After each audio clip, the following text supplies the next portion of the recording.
तो देखिए दोस्तों, झारखंड नेशनल हेल्थ मिशन के तहत झारखंड में न्यू वैकेंसी आई है। ठीक है। और इसमें 831 पदों पे भर्ती की जानी है। कितने? 831 पदों पे विभिन्न प्रकार की कुल 100 पोस्टें हैं। मतलब कि 100 प्रकार की पोस्टें हैं और कुल वैकेंसी है 831। समझ गए बात को? अब चलिए मैं कुछ चीज़ें यहाँ पे बता देना चाहता हूँ आपको। देखिए, ये जो वैकेंसी है परमानेंट नहीं है, मतलब कि आपको कॉन्ट्रैक्ट पे रखा जाएगा। कॉन्ट्रैक्चुअल वैकेंसी है। समझ गए बात को? उसके बाद यहाँ पे आपका एग्ज़ाम भी लिया जाएगा। उसके बाद एग्ज़ाम जब हो जाएगा एंड जो हाईएस्ट स्कोर करेंगे उन्हीं को लिया जाएगा। सेम टू सेम जैसा कि अदर वैकेंसीज में होता है। सबसे बड़ी चीज़ यह है कि यहाँ पे परमानेंट आपको नहीं किया जा रहा है, ये कॉन्ट्रैक्ट पे है। जब ये कॉन्ट्रैक्ट आपको छोड़ने बोलेंगे तो 1 महीना का पहले पेमेंट दे देंगे आपको और बोलेंगे कि आप नौकरी छोड़ सकते हैं अब। ठीक है। या फिर अगर आपको नौकरी छोड़ना होगा तो आप 1 महीने पहले उनको बोल देंगे कि मैं नौकरी छोड़ूंगा आज से 1 महीने पहले, तो 1 महीने पहले आपको नोटिस देना होगा। ऐसा नहीं कि आज दे दिए नोटिस और 5 दिन बाद छोड़ दिए। ठीक है। बहुत से प्रकार की पोस्टें हैं। पूरे MBBS BHM में जितना भी किए हैं सब यहाँ पे काम में आएगा। तो चलिए देखते जाते हैं। मेडिकल के कोर्सेज जितना भी है डेफिनेटली सबको यहाँ पे इंक्लूड कर लिया गया है। साथ ही 12th वगैरह जो साइंस से किए हैं उनका भी यहाँ पे दिया गया है। तो चलिए देखते जाते हैं। 831 पदों पे ऑनलाइन फॉर्म भरा जाएगा इनके लिए। देखिए, यहाँ पे national health mission, department of health medical education family welfare, government of Jharkhand Namkum ब्रांची की ओर से वैकेंसी आई गई है। ठीक है। कैरियर अपॉर्चुनिटी बोला गया है। तो चलिए सबसे पहले हम लोग देख लेते हैं इस फॉर्म को भरने का लास्ट डेट क्या है। उसके बाद 100 प्रकार की पोस्ट है तो हम लोग बात डेफिनेटली करेंगे। ये इतना मतलब बहुत ज़्यादा पोस्टें हैं। 100 प्रकार की पोस्टें बताने में ही मेरा वीडियो में हालत ख़राब हो जाएगा। देखिए, ये सभी अभी पोस्टें हैं। 1 मिनट में वीडियो को पॉज करके दिखा रहा हूँ। हाँ देखिए, ये भी अभी पोस्ट है पूरा 80। यहाँ पे 100 ख़त्म होगा तब जाके यहाँ पे ख़त्म हो गया। देखिए, 100 प्रकार की केवल पोस्ट है। ठीक है। पहले देख लेते हैं कि इस फॉर्म को भरने के एज लिमिट वगैरह, उसके बाद क्वालिफिकेशन देखेंगे क्योंकि 100 प्रकार की पोस्ट है तो बताने में टाइम लगेगा। Age limit for posting age of the candidate, मतलब आपका जो एज की काउंटिंग है 1 अगस्त 2021 के आधार पर किया जाएगा। 1 अगस्त 2021 के आधार पर किया जाएगा आपकी उम्र सीमा की गणना। इसके अकॉर्डिंग आपकी न्यूनतम उम्र जनरल कैटेगरी से 35 साल, EWS से 35 साल। ठीक है। BC1 या BC2 जिसको OBC बोलते हैं, इसमें 37 साल। फीमेल कैंडिडेट चाहे आप कोई भी कैंडिडेट हो, ऑन रिजर्व 38 साल, ST SC 40 साल। समझ गए? और यहाँ पे बोला गया है कि आपकी फिजिकल हैंडीकैप्ड के लिए पर्सन जो है उनके लिए एज लिमिट कुछ ज़्यादा ही है। ठीक है, देख लिए। अब यहाँ पे यह फॉर्म आपका ऑनलाइन भरा जाएगा।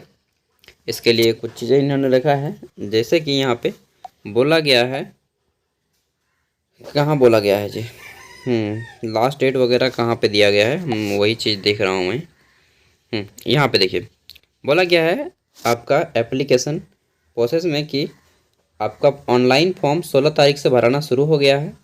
ठीक है। और लास्ट डेट रहेगा 5 तारीख इसका लास्ट डेट रहेगा, 5 सितंबर 2023। समझ गए?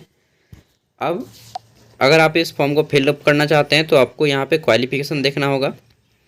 और इस फॉर्म को क्वालिफ़िकेशन देखने के बाद यहाँ पे देखिए आपका रिटर्न टेस्ट करवाया जाएगा। सबसे पहले जितने भी लोग फॉर्म भरेंगे उनमें से छांटेंगे कि कौन इस पोस्ट के लिए एलिजिबल हैं और कौन नहीं है। ठीक है। जो एलिजिबल हैं उनको फिर रिटर्न टेस्ट में बुलाया जाएगा। रिटर्न टेस्ट आपका 100 मार्क्स का होगा, जिसमें आपके 4 मार्क्स और 2 मार्क्स के क्वेश्चन रहेंगे। ठीक है। 4 मार्क्स वाले और 2 मार्क्स वाले क्वेश्चन रहेंगे।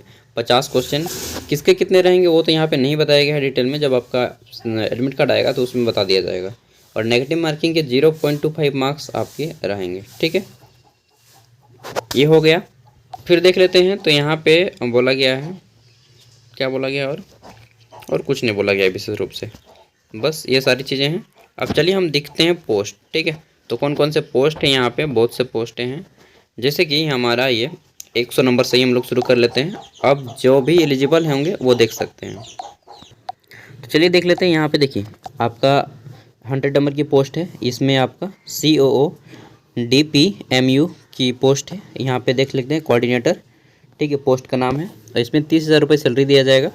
क्वालिफिकेशन रखा गया है कि आपका यहाँ पे 2 ईयर पोस्ट ग्रेजुएट डिग्री और डिप्लोमा इन मैनेजमेंट, ठीक है, यानी कि MBA वगैरह आप किए होने चाहिए और यहाँ पे 2 साल का एक्सपीरियंस होना चाहिए। आगे बढ़ते हैं हमारे 99 नंबर पोस्ट, इसमें है आपका कोऑर्डिनेटर की अगली पोस्ट है कोऑर्डिनेटर एंड PPC की, ठीक है। इसमें बोला गया है कि आप पोस्ट ग्रेजुएट हो इन पब्लिक हेल्थ और सोशल साइंस या फिर मैनेजमेंट में, और इसमें आपके भी बोला गया है कि आप MBBS या BDS हैं फिर भी आप अप्लाई कर पाएंगे। 2 साल का आपके पास एक्सपीरियंस होना चाहिए। 40,000 रुपये सैलरी दी जाएगी। कुल 1 पोस्ट है इसमें 48 पोस्ट हैं, इसमें 1 पोस्ट है, ठीक है। और पहला जो पोस्ट है यहाँ पे पहला खाना यह आपके जनरल के लिए, दूसरा EWS के लिए, तीसरा ST SC, चौथा, इस तरह से आप लोग देख लीजिएगा जिस खाने में बॉक्स में आप देखते हैं कि किसमें कितनी पोस्टें हैं, ठीक। 98 नंबर पोस्ट देखिए, तो यहाँ पे बोला गया है आपका किसकी पोस्ट है, तो ये आपके कंसल्टेंट M&E की पोस्ट है। इसमें आपको बोला गया है कि MBBS with post graduate degree in आपका preventive social medicine, community medicine, ठीक है, या फिर पब्लिक, बहुत है यार, सैलरी 40,000 रुपये है, 1 पोस्ट है। और यहाँ पे देख लीजिए तो ये रखा है कि हेल्थ CHA एंड 3 ईयर आपके पास एक्सपीरियंस भी होना चाहिए, ये भी इन्होंने बोल दिया है। 97 नंबर देखिए, तो यहाँ पे बोला गया है कि पोस्ट ग्रेजुएट डिग्री इन जूलॉजी, ठीक है, या फिर एंटोमोलॉजी या फिर लाइफ साइंस। यहाँ पे इसके अलावा भी दिया गया है कि life science candidate must have zoology as one of the subject at graduate level, should have 2 year experience, ठीक है। और यहाँ पे 1 सीट है, सैलरी है 38,000 रुपये। आगे देख लेते हैं, तो यहाँ पे फिर है आपका MHCH, ये पोस्ट है, पोस्ट का नाम है। यहाँ पे बोला गया है कि यूनिवर्सिटी डिग्री इन MPH या फिर MBBS या फिर MSW और 2 साल का आपके पास एक्सपीरियंस होना चाहिए। Full time post graduate degree, diploma, और यहाँ पे 3 ईयर का एक्सपीरियंस होना चाहिए। और यहाँ पे 30,000 रुपये सैलरी दी जाएगी, 1 पोस्ट है। फिर देखते हैं, तो यहाँ पे आता है हमारा जोनल कंसल्टेंट की वैकेंसी।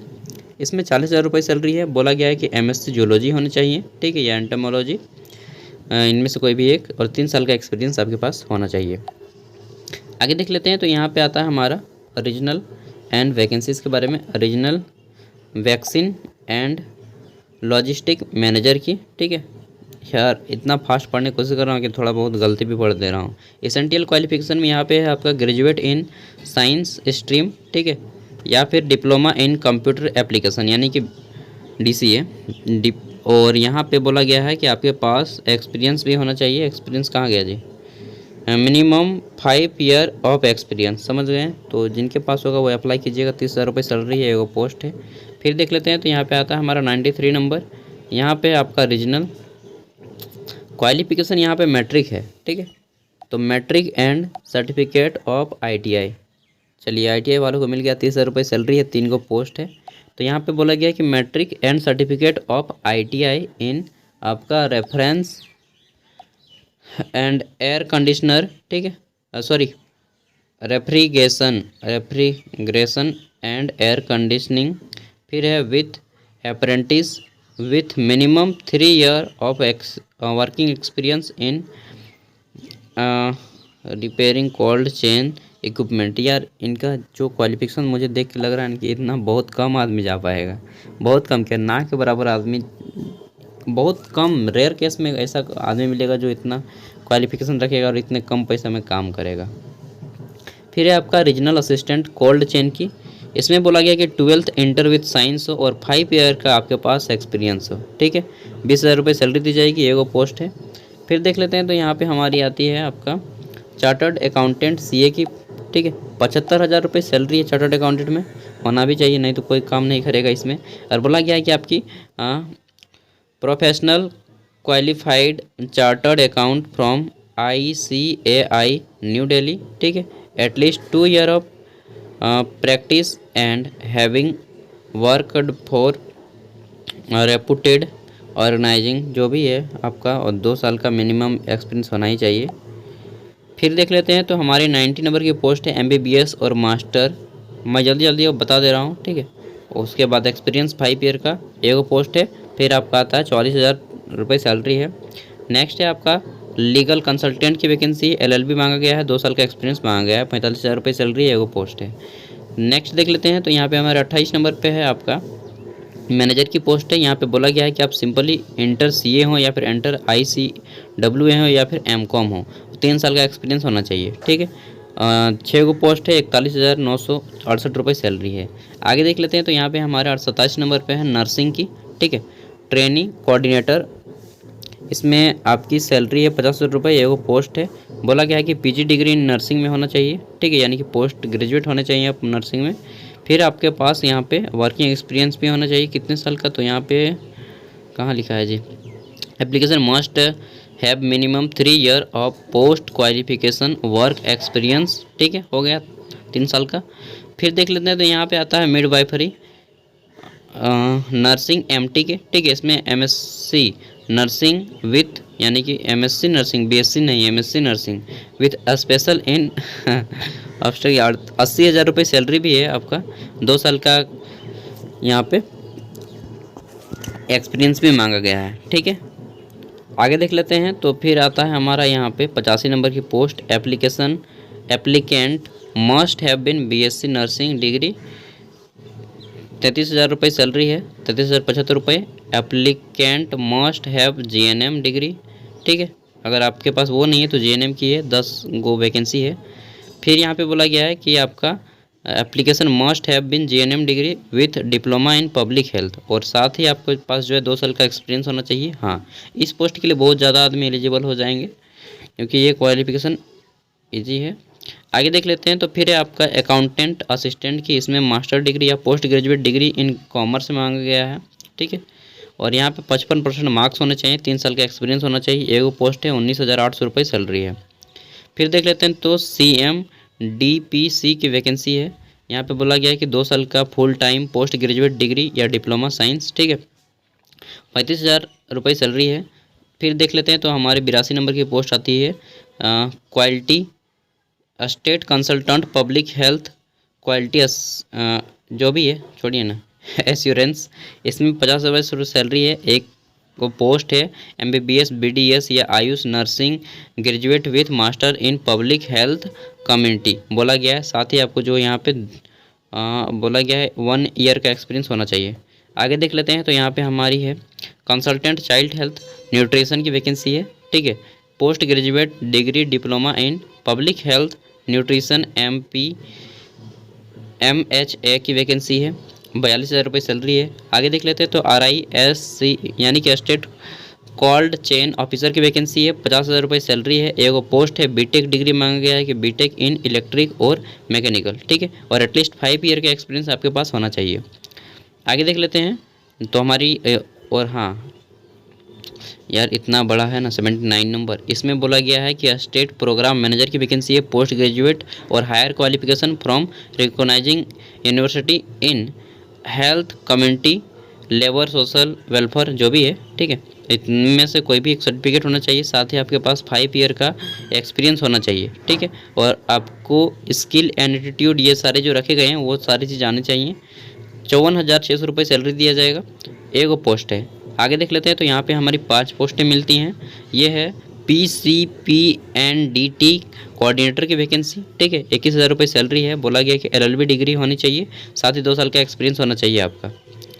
आगे देख लेते हैं, तो हमारी है यहाँ पे रीजनल कोऑर्डिनेटर की वैकेंसी है। इसमें बोला गया है कि 2 साल का आपका 2 year full time program post graduate degree होना चाहिए, या फिर PG डिप्लोमा इन इकोनॉमिक्स होना चाहिए, या फिर एस्थेटिक्स होना चाहिए, मैनेजमेंट होना चाहिए, HR financial rural development public administration public health कोई भी है चल जाएगा। 3 साल का एक्सपीरियंस होना चाहिए, और आपके पास वर्किंग एक्सपीरियंस हो ही गया। MS ये सब आना चाहिए, MS ऑफिस इंटरनेट अच्छे से यूज करना आना चाहिए, ठीक है। 4 को वैकेंसीज हैं, 26,250 रुपये सैलरी दिया जाएगा। नेक्स्ट देख लेते हैं, तो एसेंशियल क्वालिफिकेशन है 2 year full time post graduate degree और PG डिप्लोमा इन जर्नलिज्म है एंड मास कम्युनिकेशन है, ठीक है। यहाँ पे 4 साल का बोला गया है कि 4 year of post qualification experience in reputed organization, ठीक है, ये हो गया आपका। और यहाँ पे 31,000 रुपये सैलरी दिया जाएगा। ये कुल मिला के 2 को पोस्ट है। फिर देख लेते हैं तो यहाँ पे आता है हमारी कोऑर्डिनेटर की वैकेंसी, डिस्ट्रिक्ट कोऑर्डिनेटर है। इसमें 25,000 रुपये सैलरी दिया जाएगा। बोला गया है कि आपको यहाँ पे क्या बोला गया है, 2 साल का full time post graduate degree होना चाहिए, पीजी डिप्लोमा इन स्टैटिक्स या फिर डेमोग्राफी या फिर पब्लिक हेल्थ या फिर health manager, rural development, rural management, कोई भी एक होना चाहिए। 3 साल का एक्सपीरियंस होना चाहिए। समझ गए। आगे देख लेते हैं तो 74 नंबर की पोस्ट है हमारी फुल टाइम डाटा मैनेजर की। यहाँ पे बोला गया है कि मास्टर डिग्री होना चाहिए, ठीक है, और टेक्नोलॉजी के क्षेत्र में। जल्दी मैं बता दे रहा हूँ, 33,000 या अभी भी हमको बताना है, 75-77 का भी बताना है। फिर है आपका अकाउंटेंट असिस्टेंट डिस्ट्रिक्ट की, ठीक है, अकाउंटेंट असिस्टेंट डिस्ट्रिक्ट। यहाँ पे एमकॉम विथ मिनिमम 55% मार्क्स बोला गया है कि 25,200 रुपये सैलरी दिया जाएगा। फिर है आपका, यार कितना बताऊंगा, आप लोग खुद देख लीजिए, मैं दिखा दे रहा हूँ, मैं पोस्ट का नाम बता दे रहा हूँ, ठीक है। सैलरी वगैरह अब आपको, क्योंकि टाइम 20 मिनट के अंदर मैं इस वीडियो को कवर कराऊंगा। एग्जीक्यूटिव असिस्टेंट अकाउंटेंट की वैकेंसी है। पोस्ट ग्रेजुएट डिग्री होना चाहिए कॉमर्स में, और एक्सपीरियंस होना ही चाहिए, सब में एक्सपीरियंस भी है और डिग्री भी है। फिर है ऑडिटर आरसीएच की master degree in post graduate degree in commerce, ठीक है, 50,000 रुपये सैलरी है। फिर है आपका एग्जीक्यूटिव असिस्टेंट ट्रेनी की वैकेंसी है। नेक्स्ट देख लेते हैं तो executive assistant program and E manager की वैकेंसी है, ठीक है। फिर है आपका एग्जीक्यूटिव असिस्टेंट एचआरडी की वैकेंसी है। नेक्स्ट है डाटा एनालिसिस एनटीईपी की वैकेंसी है। अकाउंटेंट ऑफिसर स्टेट, ये इसकी वैकेंसी है। फिर देख लेते हैं तो टीबीएचआईबी कोऑर्डिनेटर की वैकेंसी है, ठीक है, एमबीबीएस की डिग्री मांगा गया है। फिर यहाँ पे डीआरटीबी है, कोऑर्डिनेटर की वैकेंसी है। अगला है डिस्ट्रिक्ट कंसल्टेंट की वैकेंसी है। नेक्स्ट आपका है स्टैटिकल असिस्टेंट की वैकेंसी है। फिर है आपका ऑडियोलॉजिस्ट एनपीपीसीडी की वैकेंसी है। नेक्स्ट है ऑप्थेल्मी असिस्टेंट एनपीसीबी की वैकेंसी है। नेक्स्ट है आई डोनेशन कंसल्टेंट की वैकेंसी है। नेक्स्ट है आपका ऑप्थेल्मिक टेक्नीशियन की वैकेंसी है। अगला है देख लेते हैं तो यहाँ पे फिजियोथेरेपिस्ट की वैकेंसी है। नेक्स्ट देख लेते हैं तो यहाँ पे आता है डिस्ट्रिक्ट प्रोग्राम की वैकेंसी 55 में है। डिस्ट्रिक्ट फाइनेंस कम लॉजिस्टिक कंसल्टेंट की वैकेंसी। नेक्स्ट डिस्ट्रिक्ट एपिडर्मोलॉजिस्ट की वैकेंसी है। हमारा 53 नंबर की वैकेंसी है कोऑर्डिनेटर आईटी की, ठीक है, मास्टर इन इंफॉर्मेशन टेक्नोलॉजी होना चाहिए। फिर है कोऑर्डिनेटर, इसमें भी आईटी की है। आगे देख लेते हैं तो coordinator planning and coordinator on, इसकी वैकेंसी है। असिस्टेंट अकाउंटेंट की वैकेंसी है 50 नंबर पे। 49 नंबर पे देख लेते हैं तो 49 नंबर पे टेक्नीशियन ऑफिसर फॉर हेल्प की वैकेंसी है, एमबीबीएस की डिग्री है। नेक्स्ट है लेब असिस्टेंट की वैकेंसी है, एसएससी यानी कि 10वीं, उसके साथ 50% मार्क्स होने चाहिए और यहाँ पे 1 साल का एक्सपीरियंस होना चाहिए। लेब असिस्टेंट में जो है अच्छा रखा गया है कि 10th पास होने चाहिए, ठीक है, विथ 50% मार्क्स होने चाहिए और यहाँ पे 1 साल का एक्सपीरियंस होना चाहिए। Data entry experience in health survey सब है तो अच्छा है। Should have good knowledge of computer, हाँ ये सब को तो आना ही चाहिए। आगे देख लेते हैं तो लैब टेक्नीशियन, इसमें आपकी, और हाँ 11,100 रुपये सैलरी है तो ज़्यादा नहीं मांगा गया है। फिर बीएससी एमएलटी की वैकेंसी इसमें आ जाता है लैब असिस्टेंट आईडीएसपी में। फिर है आपका माइक्रोबायोलॉजिस्ट की वैकेंसी है, 60,000 रुपये सैलरी है। फिर है आपका एंटोमोलॉजिस्ट की वैकेंसी है, 28,000 रुपये सैलरी है। स्टेट वेटनरी कंसल्टेंट की वैकेंसी है, 44,000 रुपये सैलरी है। कंसल्टेंट ट्रेनी की वैकेंसी है, 31,000 रुपये सैलरी है। सोशल वर्कर की वैकेंसी है, 26,250 रुपये है। फिर है आपका एनटीसीपी की वैकेंसी है, 26,250 रुपये सैलरी है। आगे देख लेते हैं तो डीसी एनटीपीसी की वैकेंसी है, 40,000 रुपये सैलरी है। फिर है आपका पीएसवाई डीसी की वैकेंसी है। आगे देख लेते हैं तो ऑटी डेई की वैकेंसी है। यार मैं थक गया बोलते बोलते। अर्लायर दोस्तों, इस तरह से कुल मिला के आपके जो है यहाँ पे 100 प्रकार की पोस्ट है। अगर आपको भरना है मेडिकल फील्ड में, कोई भी डिग्री हासिल किए हैं, ठीक है, 10th 12th वालों को बहुत कम यहाँ पे दिया गया है। मेडिकल फील्ड में कोई भी डिग्री हासिल किए हैं तो एक बार पढ़ लीजिए, ठीक है। मैं देखिए मुझसे जितना हेल्प हो पा रहा है मैं कर ही रहा हूँ, ठीक है। मुझे भी अभी पढ़ना है यार बहुत सारा, मेरा भी एग्ज़ाम है सीजीएल का, एंड क्या बताऊँ, एग्ज़ाम है और अदर बच्चों को भी पढ़ाना है तो इतना काफ़ी है आपके लिए टाइम देना। अब क्या कर रहा हूँ मैं, आपको इस PDF वीडियो का डिस्क्रिप्शन में दे रहा हूँ, वहाँ से आप लोग डाउनलोड करके पढ़ लीजिएगा। बाकी मैं एक वीडियो बना दूंगा कि आप लोग फॉर्म कैसे भरेंगे, ठीक है। एक डेमो वीडियो बना दूंगा कि आपको फॉर्म कैसे अप्लाई करना है, मोबाइल से या लैपटॉप से आप कैसे फॉर्म को भर पाएंगे, ठीक है। थैंक यू, मिलते हैं अगली वीडियो में, तब तक के लिए बाय। चैनल पे पहली बार आए तो सब्सक्राइब कर लें, क्योंकि इन फ्यूचर आपको बहुत ज़्यादा हेल्प होने वाली है अगर आप झारखंड के सिटीजन है तो, झारखंड के निवासी है तो, ठीक है। मिलते हैं अगले वीडियो में। जय हिंद, जय भारत, जय झारखंड, जोहार, धन्यवाद।